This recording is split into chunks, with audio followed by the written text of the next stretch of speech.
suceden cosas buenas.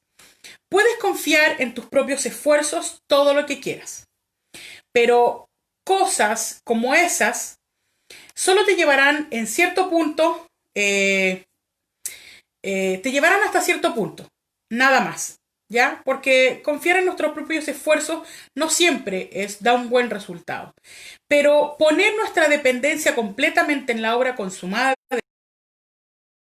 sí da buenos resultados.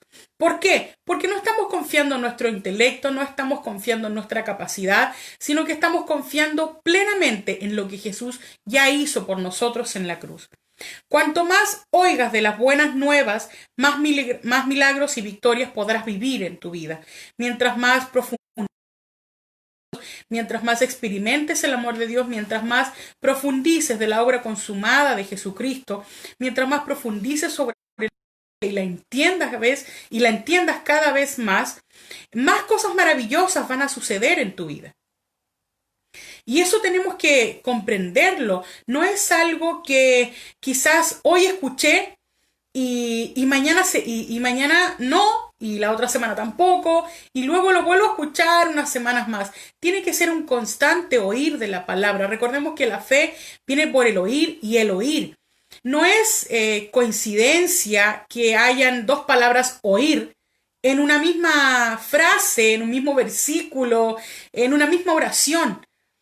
Hay una intención en el decir que debemos oír y oír. Hay una doble intención en esto, hay una intención interesante en el oír. ¿Ya? Entonces, si debemos oír la palabra de Dios, debemos oír la gracia, el evangelio, para poder experimentar y vivirlo.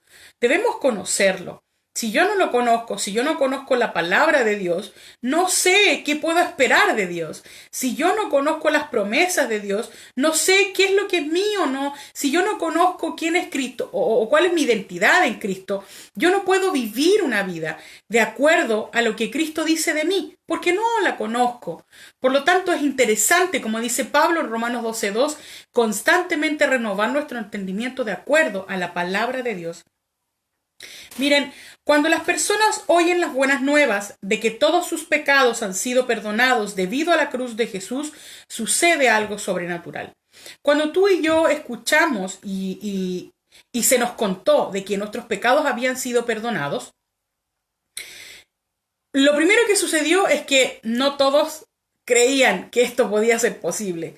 No todos creímos o no todos creyeron o incluso hasta el día de hoy no todos creen que eso pueda ser posible, de que Dios haya perdonado tus pecados pasados, presentes y futuros.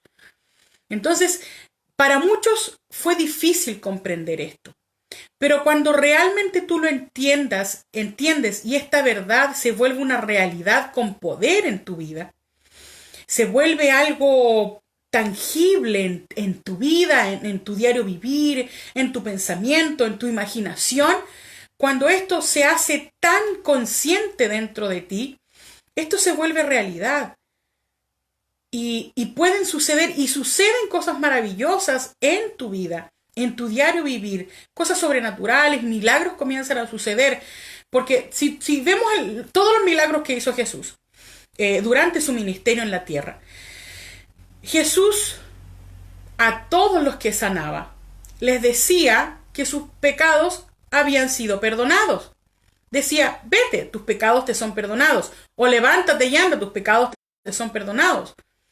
Y luego les decía, sé sano.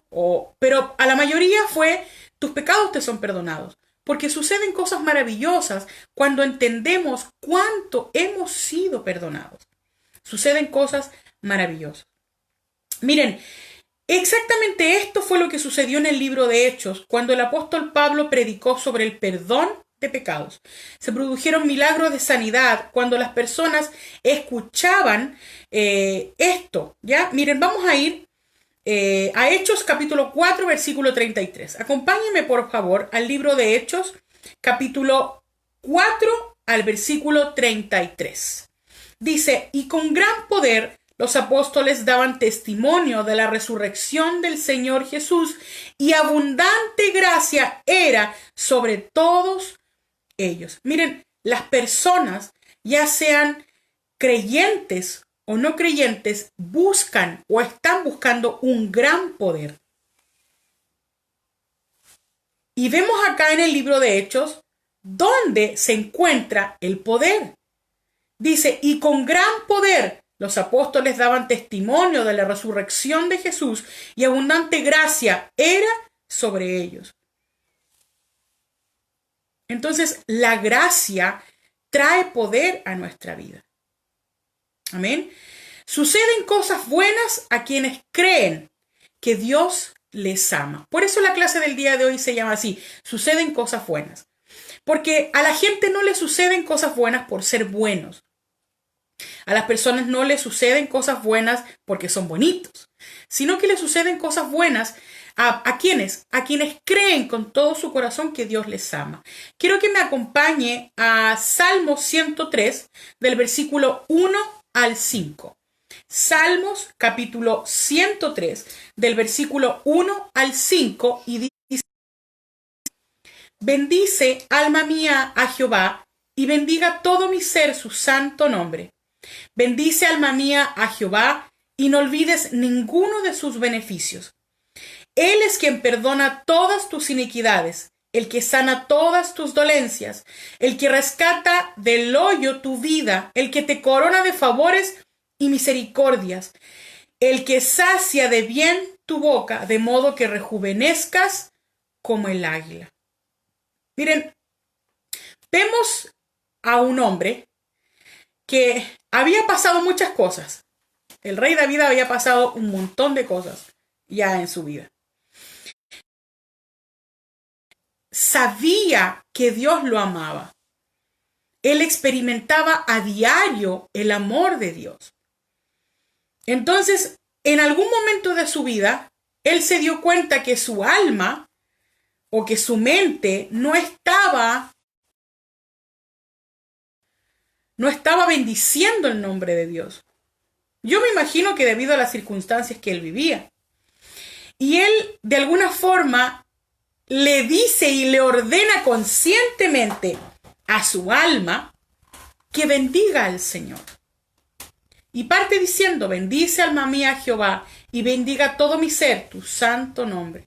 Bendice, alma mía, a Jehová, y no olvides ninguno de sus beneficios. Y comienza a decir: ¿quién es Dios? Él es quien perdona tus iniquidades, el que sana tus dolencias, el que rescata del hoyo tu vida, el que te corona de favores y misericordias, el que sacia de bien tu boca, de modo que rejuvenezcas como el águila. ¿Saben? Todo esto que Dios hace, que Dios ya ha hecho para nosotros por medio de Jesucristo, Él no lo ha hecho porque somos buenos. Él no lo ha hecho porque lo merecíamos. Entonces, la buena noticia es que la gracia y el perdón de Dios dependen 100% y absolutamente de Él. No dependen de ti, no dependen de tu comportamiento, no dependen de lo que tú hagas, de cómo seas, de cómo hables, de cómo te vistas. No depende de eso. Yo sé que puede sonar repetitivo porque hemos hablado en varias ocasiones de esto. Pero es la buena noticia de la gracia y el perdón de Dios el que libera al creyente de un sentimiento de condenación, de suciedad. Estamos hablando del creyente y le da el poder de ser libre de un círculo vicioso de condenación y de pecado. Es la gracia, es el amor incondicional de Dios lo que te permite cambiar hábitos, malos hábitos en tu vida. Hábitos, no sé, como las adicciones, como a lo mejor la mala conducta, como ser quizás muy perezoso o dependiente de alguna sustancia. Entonces es la gracia la que te libera de estos círculos viciosos. El poder para vencer el pecado se encuentra en el regalo de la no condenación. No es el deseo de Dios condenarte, ni es el deseo de Jesús. Jesús no vino para condenarte. Jesús vino para que el mundo fuera salvo por él. Él no vino a condenar el mundo. Entonces, debemos comenzar a erradicar de nosotros cualquier sentimiento de suciedad o de condenación, de indignidad, que no nos permita disfrutar la gracia del Señor. El que te sucedan cosas buenas no depende de quién eres, o de las calificaciones académicas que tengas, o de cuál sea tu profesión. Te suceden cosas buenas simplemente cuando crees que Él te ama. Miren, hay una oración que Pablo hacía por la iglesia de Éfeso. Y yo quiero que me acompañe a Efesios capítulo 3, versículo 14 al 20. Acompáñeme por favor a Efesios capítulo 3, del versículo 14 al 20, y dice lo siguiente. Por esta causa doblo mis rodillas ante el Padre de nuestro Señor Jesucristo, de quien toma nombre toda familia en los cielos y en la tierra, para que os dé conforme a las riquezas de su gloria el ser fortalecidos con poder en el hombre interior de su espíritu, para que habite Cristo por la fe en vuestros corazones, a fin de que arraigados y cimentados en amor, seáis plenamente capaces de comprender con todos los santos cuál sea la anchura, la longitud, la profundidad y la altura, y de conocer el amor de Cristo que excede a todo conocimiento, de toda la plenitud de Dios, y aquel que es poderoso para hacer todas las cosas mucho más abundantemente de lo que pedimos o entendemos, según el poder que actúa en nosotros. Yo no sé si tú puedes ver aquí la imagen de la cruz de Jesús. Habla de la anchura, de la longitud, de la profundidad y la altura. Si tú lo miras bien, señalan los 4 extremos de la cruz. El amor más grande, la expresión más grande de amor, fue esa cruz. Es esa cruz. Pablo oraba para que ellos tuvieran revelación del amor que Dios había tenido con ellos, no del amor que ellos tenían por Jesús, sino del amor que Dios tiene con nosotros. Miren, veamos el versículo 20, dice, y aquel que es poderoso para hacer todas las cosas mucho más abundantemente de lo que pedimos o entendemos, según el poder que actúa en nosotros. Dios hace cosas maravillosas y grandes e inmensas en nosotros cuando nosotros conocemos su amor y profundizamos su amor. Miren, dice en el versículo 19 del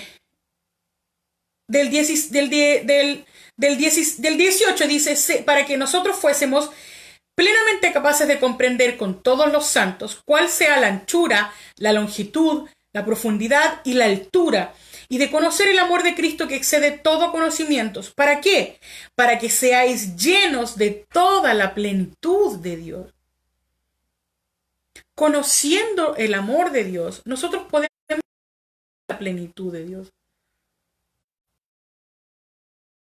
Para poder experimentar esa plenitud, debemos comprender cuán amor ha tenido Dios con nosotros. Dios se hace grande en nosotros cuando conocemos su amor. Y Él te dará no solo abundantemente, como dice el versículo 20, sino mucho más abundantemente de lo que tú puedes pedir o siquiera imaginar. Y eso es simplemente por su amor. Como Él te ama a ti, no por cómo nosotros lo amemos a Él. No dependiendo de nuestro esfuerzo o de nuestra capacidad, o de lo guapo que seamos, o de cuántas abuelitas, o de cuánta gente tú alimentes, sino depende solamente de su amor por nosotros. En este momento, Él se agrada de ti porque estás en Cristo. Hoy, el modo en que Jesús es el hijo amado de Dios, es la misma manera en que tú eres el hijo amado de Dios. Dios te ama de la misma forma en que ama a Jesús, porque tú estás en Él. Miren, Juan capítulo 17, versículo 23, Juan capítulo 17, versículo 23 dice lo siguiente: Dios y tú en mí, para que sean perfectos en unidad, para que el mundo conozca que tú me enviaste y que los has amado a ellos como también a mí me has amado. El mismo amor que Dios tiene por Jesús, tiene también por ti. Ese inmenso Dios tiene por ti. Cuando sabes que tú eres el amado de Dios, cualquier cosa que el diablo quiera sacar en contra tuya o contra ti, va a fracasar. Cuando tú sabes quién eres y sabes que tú eres el amado de Dios, no hay nada que el enemigo pueda hacer en contra tuya. Y lo que intente hacer, fracasará. Las personas que entregan su vida al pecado por ser rechazados o no queridas, cuando entienden cuán amados son por Dios, ninguna tentación puede tener éxito en ellos. Porque somos tentados. Porque hay tentación en el diario vivir. Pero depende de nosotros el saber nuestro lugar, el reconocer cuál es tu lugar. Si tú entiendes que tú eres el amado de Dios, Satanás no tiene cómo hacerte fracasar o cómo hacerte, no sé, resbalar o caer o fallar. Porque eres el amado de Dios. Saber que eres hecho el amado de Dios por su gracia te dará el dominio en la vida para vencer los hábitos de pecado y las tentaciones. Las tentaciones no pueden prosperar cuando tú tienes una revelación del amor de Dios. Cuando tú sabes lo valioso y lo precioso que eres para Dios y las profundidades del amor de Dios en tu vida y para ti, yo no creo que alguien que lo comprenda completamente quiera desperdiciar su vida en el pecado. Si tú realmente has comprendido este amor y se te ha revelado este amor, tú no deseas pecar. Porque quieres responder a ese gran amor que Él tuvo por ti. Y quizás una pregunta que te puede estar dando vuelta en tu cabeza ahora es: ¿cómo puedo decir que sigo siendo amado si he fallado o si he pecado? Y puedes decirlo porque el amor por ti que Dios tiene es constante y es incondicional. ¿Eres amado de Dios por lo que tú haces o por lo que Él hizo? Si Dios te ama, si Dios te ama por lo que tú haces, si tú crees que Dios te ama por lo que tú haces, quizás sí, no puedas decir que eres amado de Dios cuando has fallado. Pero si tú comprendes que eres amado de Dios por lo que Él hizo, aún después de haber fallado, aún después de haber pecado, tú puedes seguir diciendo y creyendo que eres el amado de Dios, porque el amor de Dios hacia tu vida no depende de lo que tú hagas, no depende de tu comportamiento, depende de lo que Jesús hizo. Dios no dejará de amarte debido a lo que has hecho. Necesitas saber y creer que Él te ama a ti y dejar que esta revelación arde en tu corazón, especialmente cuando has fallado o cuando te sientes fracasado, que es un sentimiento, al parecer, normal en la generación que hoy vivimos. A medida que tú alimentes el amor de Dios por ti, este amor comenzará a rebosar dentro de ti hacia los otros. Debes alimentarlo. Miren, y quiero que reflexionemos en una historia que a mí me gusta mucho. Yo sé que ustedes, no sé si todos la conocen, la pueden buscar en sus Biblias. La historia de David y Goliat. Goliat, el nombre Goliat significa exiliado o exiliar. Y el nombre de David significa amado. Esta batalla se llevó a cabo en un valle que se llamaba Ela. Y cuando esta batalla se llevó a cabo entre... más o menos los voy a contextualizar. Estaba el pueblo de Israel peleando con un reino rival. Y resulta que este reino rival, le vamos a decir los malos tenían entre ellos un gigante. Y le dijeron al pueblo de Israel, si uno de tus hombres viene y pelea con Goliat y mata a Goliat, todos nosotros seremos tus esclavos. Pero era un gigante. Los unos con los otros empezaron a mirar y se comenzaron a dar cuenta que ninguno quería ir, ni siquiera el rey. Pero había un chiquitito en medio de ellos, un joven de baja estatura, débil a los ojos de muchos guerreros. Y ese era David. Cuando él escuchó la amenaza que hacía este gigante al pueblo de Israel, él dijo, yo voy a pelear con él. Y el rey le entregó su armadura a David.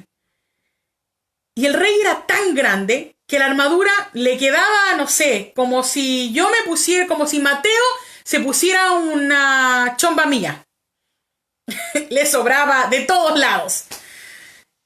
Y David dijo, no, esto no me sirve, me queda muy grande, me siento incómodo, y se sacó su armadura. Y fue a pelear contra Goliat. Lo que llevaba a David era una honda y piedras. Eso era lo que tenía David.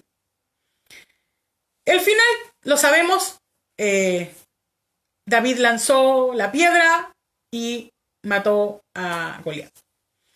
Pero miren, ¿por qué quiero hacer esta referencia? Porque vemos a un exiliado, despojado, pelear con un amado de Dios.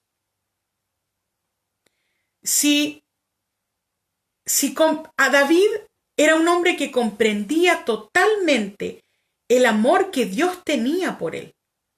Él se sabía completamente amado. Él sabía en nombre de quién iba. Él era un hombre que en su corazón rebosaba el amor de Dios.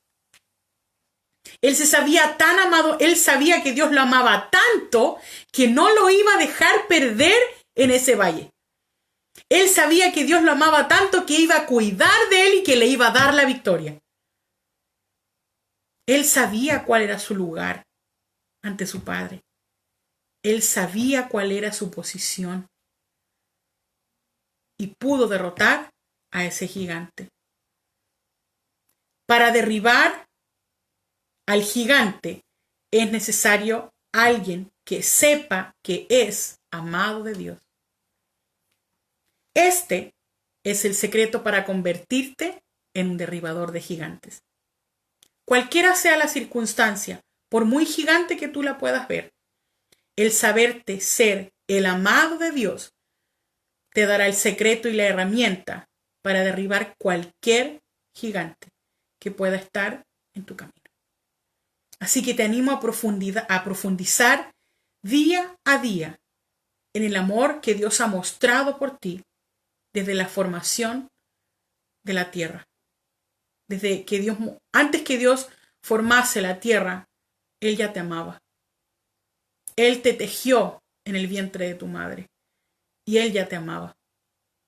Y eso es lo que debes comprender. Hacer tuya esta realidad para que esta realidad arda dentro de tu corazón y tú puedas vivir la profundidad, la anchura, la altura y la longitud del amor de Dios hacia tu vida.